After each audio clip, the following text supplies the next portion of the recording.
హెబ్రీలకు రాసిన పత్రిక 10వ అధ్యాయము 37వ వచనంలో ఏముందంటే,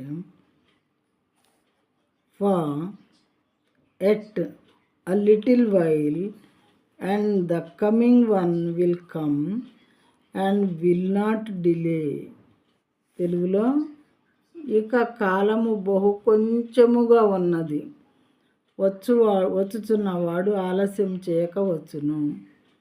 వచ్చుచున్నవాడు అంటే దేవుడు సెకండ్ కమింగ్లో ఆయన బిడ్డలను తీసుకొని వెళ్ళటానికి చాలా బహు కొంచెమే ఉన్నది కాలము.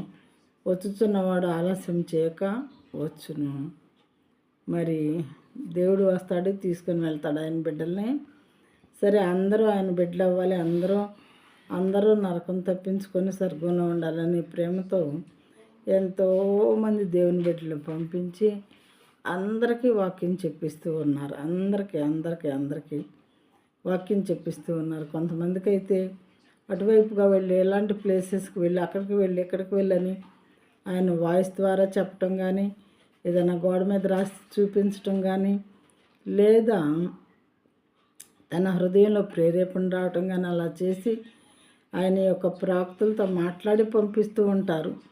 పలానా చోటకు వెళ్ళి పలానా బిడ్డని నేను ఏర్పరచుకున్నాను, తన వాక్యం వినాలి, లేదా అందరూ వాక్యం వినాలి కానీ వాడే లోబడతాడు, లేదా ఆమె లోబడుతుంది, ఇలా చెప్పి పంపిస్తూ ఉంటారు దేవుడు. అలాంటి చోటకు వెళ్ళినప్పుడు వాక్యానికి ఆటంకం కలుగుతున్నది ప్రియమైన వారలారా. అయితే దేవుడు చెప్పిన పని మానవులు చేస్తూ ఉంటే మరి ఇంకా కొంతమంది మానవులమైన మనము దాన్ని అడ్డుకోవటానికి మరి సాహసిస్తూ ఉన్నాము.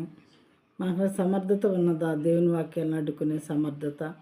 మనం చేస్తున్నది మంచి పనే కాదా? ఎవరికి వాళ్ళే ఈ రకంగా చేసేటటువంటి సహోదరులు ఆలోచించాలి. వాళ్ళు చేస్తున్నది దేవుని పని, మనం చేస్తున్నది మానవులమైన మన సొంత పని.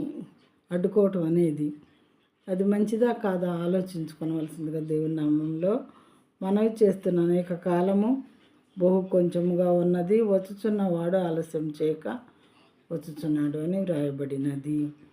దేవుడు వచ్చే లోపలే మనం సత్యాన్ని తెలుసుకోకపోతే గొప్ప నష్టాన్ని కొని తెచ్చుకునే వాళ్ళంగా ఉంటాము.